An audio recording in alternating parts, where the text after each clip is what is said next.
Hi there, I'm Fredrik, creative lead on Amnesia the Bunker. I want to take you through a few of the key aspects of the game in a small video series that we're doing here, leading up to the release on the 6th of June. This game will not hold your hand, that's for sure. It's a challenging game.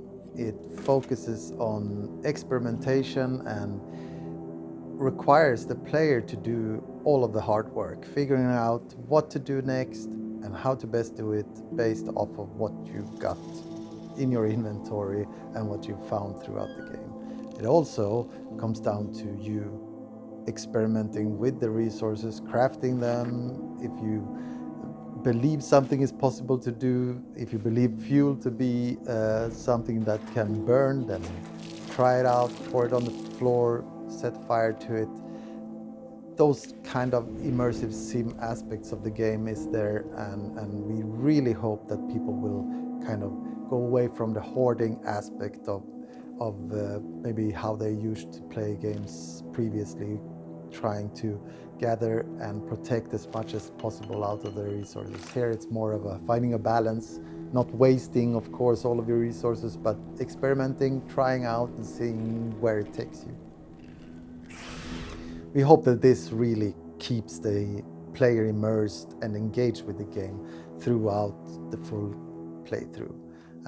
We're super hyped about seeing how people will take on the different challenges in this game. Now, let's talk difficulty.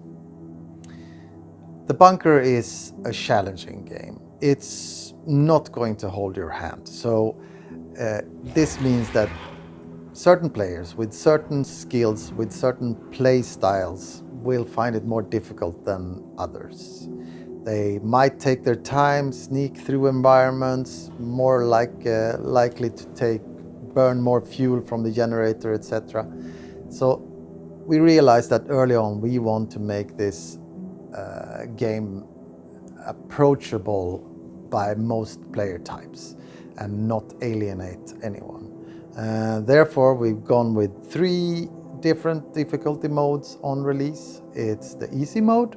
Easy mode is generator will burn longer, fuel will last longer, you will find more resources, the monster is not as aggressive as in other modes, even to the point where we actually have different additional save lamps out in the subsections of this of the bunker, meaning that those that are having a hard time playing it in normal or hard mode can play it on easy mode and therefore have an easier time.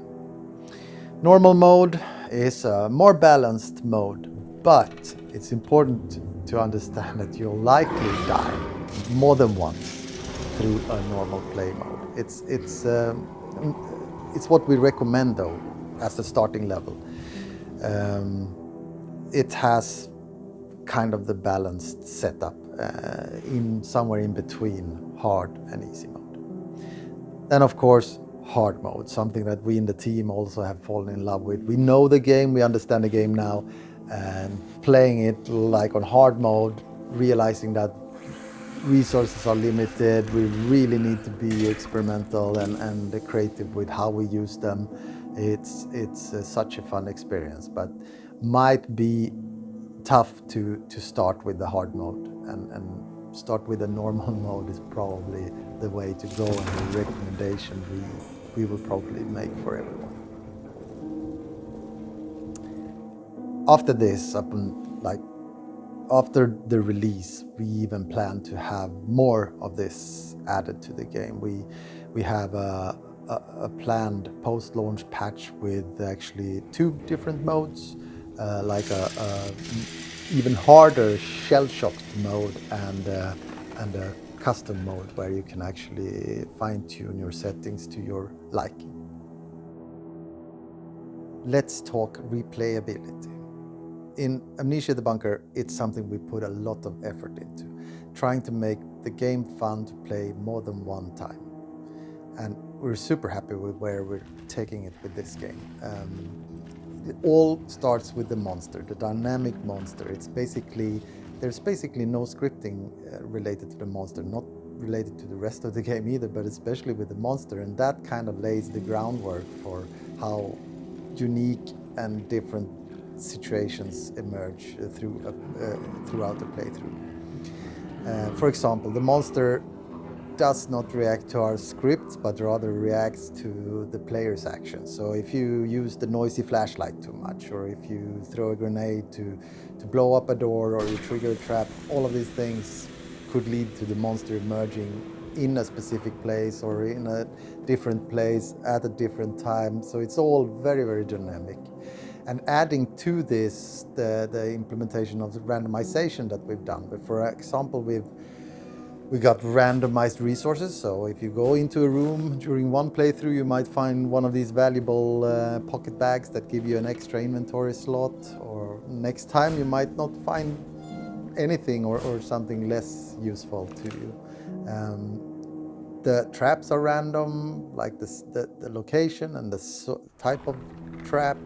The explosive barrels are randomly placed, so the gas barrels and all of this, and it just creates certain triggers that could create situations where you need to fight a threat in a specific area or in a very unique situation every time. The codes to the lockers, they are random, all of them. The numbers are random, so you can't really ask someone else for a code. Where the dog tags are located, that's also very much random, so everything is distributed randomly in the beginning of the playthrough. So one playthrough you might find the lighter or the gas mask very early on, for example, which of course, if you have the gas mask, gas grenades and stuff like that become more of a tool for you, since you can walk through the gas yourself. So all of this changes the way the game evolves for you every playthrough. So all of this together makes for a very unique environment every time, unique setup, unique prerequisites for the player and the tools that you have. So hopefully this will make the game fun to play over and over and over.